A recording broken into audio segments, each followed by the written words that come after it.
Hi, good morning, everybody. Welcome to the Leadership Lounge, episode 6.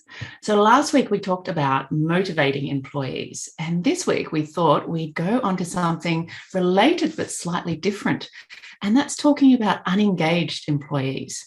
So what can we do as a leader if we feel as though one or more people in our team are actually unengaged? So unengaged is kind of when they're feeling a bit blah and they're not so excited about things. But disengaged is when they've checked out, basically. So today we're going to talk about unengaged employees. And there's been a recent Gallup survey that showed that only 15% of employees in the workplace are actually engaged. And in the US, this was slightly better. So this was 33%. But in Western Europe particularly, only 10% of people are engaged in the workforce. And in the UK, this is at 8%. So we've got a chronic problem, I think, particularly in Europe. So, what might disengagement or unengagement look like in different people? I mean, there are a lot of different reasons why people become unengaged. And so how do you deal with that as a leader in your team? It can be tricky because it can look different to different people and it has lots of different reasons. So I would say the first thing to do is communicate with the team and find out what it is that has made them sort of feel unengaged and a little bit lethargic in the team. So it could be, they're not getting pay or benefits or feel left out in that regard.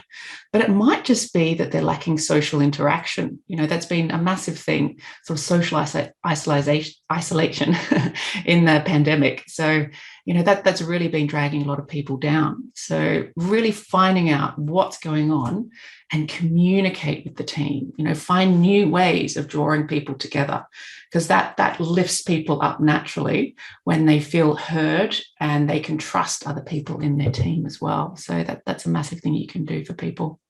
Sophia, what do you think? Yeah, it's the statistics you bring up. It's really sad, isn't it? Like how many people that actually go to work who just feel like meh. No.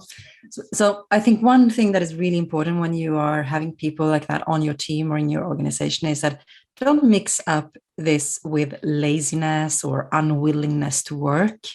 The unengaged is very often frustrated about their own unengagement themselves. And many of them, I speak to my clients about this, many of them, they remember how it was to feel engaged and enthusiastic about work.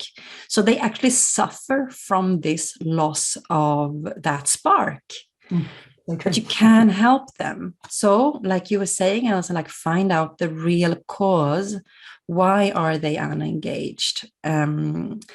Are their unique strengths and motivational needs being met? Are you even familiar with what they specifically, as individuals, what they need to feel engaged? It says that also that the communication, if the communication is poor between manager and the team or in the organization, that is a huge trigger for unengagement. So maybe you look at that yourself, like, are you communicating well with your team about what's going on, instead of hiding information or making the team feel that they are not kept in the loop, or that is really causing that unengagement when they feel like their presence or them being included doesn't make a difference for the management. And then also one thing I would like to add is that encourage them, recognize their work. That one is a huge pillar as well, that if you want to have engaged employees, then you tell them how important they are, basically. And the opposite is not telling them that they did a bad job. The worst is almost telling them nothing at all, just going about like, oh, it's their job anyway, so why do I need to recognize them for just doing the the minimum or the adequate? Well, you know what, they might do more if you're actually giving them some praise and recognition. So those were the things I was thinking. What have you, Tasneem? What have you seen? In my experience, so just building on, I think I'll add to you, Sophia, that yes, I think that you as a manager, you need to find out what is driving them. Is there a gap between what they're doing and why they're not as engaged? And also, obviously, there's an element of their suffering too. Like in a few years ago, I think I was in that state, so I can totally relate that. I literally was suffering because I'd never experienced something like that before. And I think, from my view, I think there are probably two things.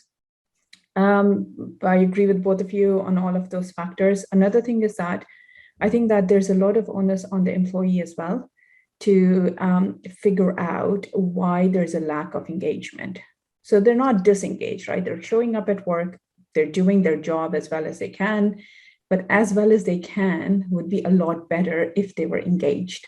So that productivity level and their impact on the wider team is reduced. Their best is reduced. So I think that as a manager, what you can do is, get them a coach. I think that they can really go deep and figure out what has happened going from being engaged to unengaged. And then also find out if they're really utilizing their strengths. I think that, I'm a big believer of focusing on strengths. And perhaps what has happened is that the role that they're doing, it no more aligns with their interests or their strengths. And if that's the case, then can you evolve their role? Can you offer them something else? And because you're probably in a position where you might have more experience than them, you might have seen a lot more. So just having that dialogue to get to the bottom of what is really driving that unengagement, I think that's really important. And then honestly, the rest is we can just do our best as leaders and as managers to support our employees to go from unengagement to engagement based on what they want from their career. Ultimately, it's about the people that are part of the team and supporting them the best way that we can. So having looked at, I suppose, what we as in the managerial or leadership positions, what we can do from managerial positions, how about we take like a broader perspective and look at it from leadership perspective? That at the organization level, those stats that you mentioned, Alison, they're shocking. Mm-hmm. They're absolutely shocking. That means that a majority of the workforce is unengaged or actively disengaged. And that's just from productivity levels. Can you imagine how every organizations are not performing at their best?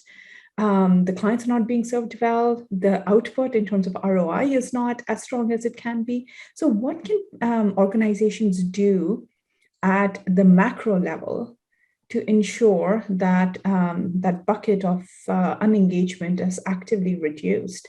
What do you think, Alison? Yeah, it's a really good question, and it's a massive issue at the moment as well.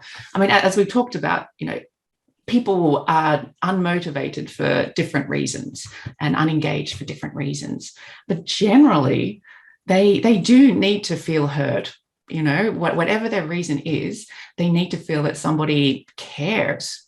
They want an empathetic, listening leadership team, and they want to say, okay, these guys, they're hearing us. They're seeing that we're struggling as an organization, and they want what's best for us. And so if people can actually still believe that, they're not going to necessarily go looking elsewhere.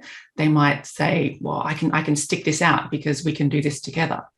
So the communication from the top down is massively important when it's sort of a really sort of chronic problem in the organization that might be able to move in the future. So it's the communication, it's the bringing people together, it's celebrating wins, it's recognizing people, as we were talking about. It's championing people as much as possible and allowing them to see that you're hearing them and that you're telling the truth. It's our job as a leader to sort of pump people up a little bit and keep them motivated. But at the same time, they know if you're lying, if you're sugarcoating everything. So yeah, just be absolutely realistic and communicate more than what you think is necessary. So instead of once a month on the intranet, do a report or a video every week for everybody.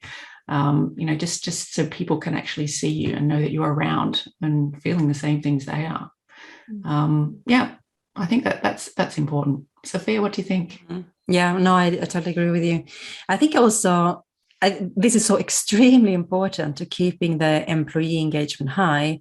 Actually, a good rating, and it surprises me as well that is not that high, but a good rating for a company, if your company can land on 50% engagement level, that is actually a good rate. So we were talking about 15, right? But if you can land on 50, so just having 50 unengaged would be okay for a company in terms of productivity and so on.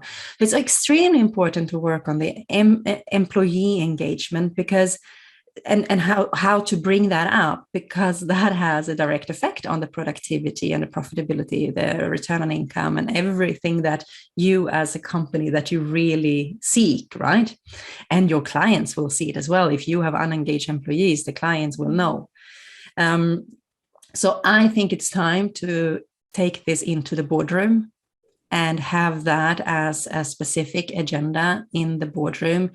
Where are we with the employee engagement, and what are we actively doing every day, every week, every month? How are we measuring this every month on how we're keeping the employee engagement high?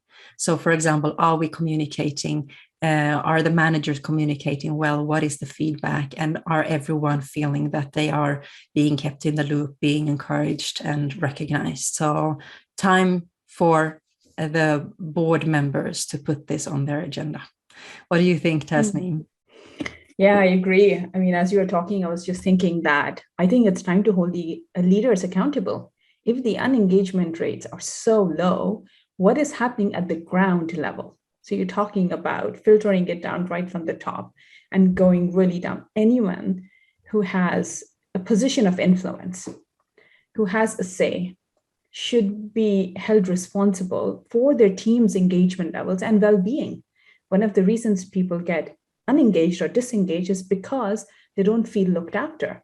And whether it's being part of communication or feeling like they belong, and the belongingness comes from knowing that you can speak up and you are welcome where you are. And therefore, I think these numbers, again, they're just shocking to me. And therefore, hold people responsible, because they're ultimately responsible for every single employee in your organization. And then the second bit is, I think, that you want to actually look at, most people run employee surveys internally, and you want to look at your trend. And is it something that has suddenly happened? Is it the post-pandemic world that has affected it? Or is it something to do with perhaps something that, you've just seen a consistent trend down? And then what you want to do is that take a step back and look at what's happening in your organization.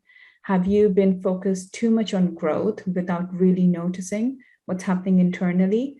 Are you hiring the right people? Has there been a massive, hiring activity, and you've hired good people, but are they the right culture fit? Right? It's as much about the employee as it is about the organization, and is that in place or not? So I think two things: start holding people responsible for the well-being and engagement of their team, and absolutely look at the trend and also the hiring, and is that a proper culture fit? And I think that at the corporate, at the macro level, those are the first few steps that you can put in place. Alrighty, well, that brings us to the end of our episode today. We certainly hope that those of you who are people managers or leading the organizations, you've took something away.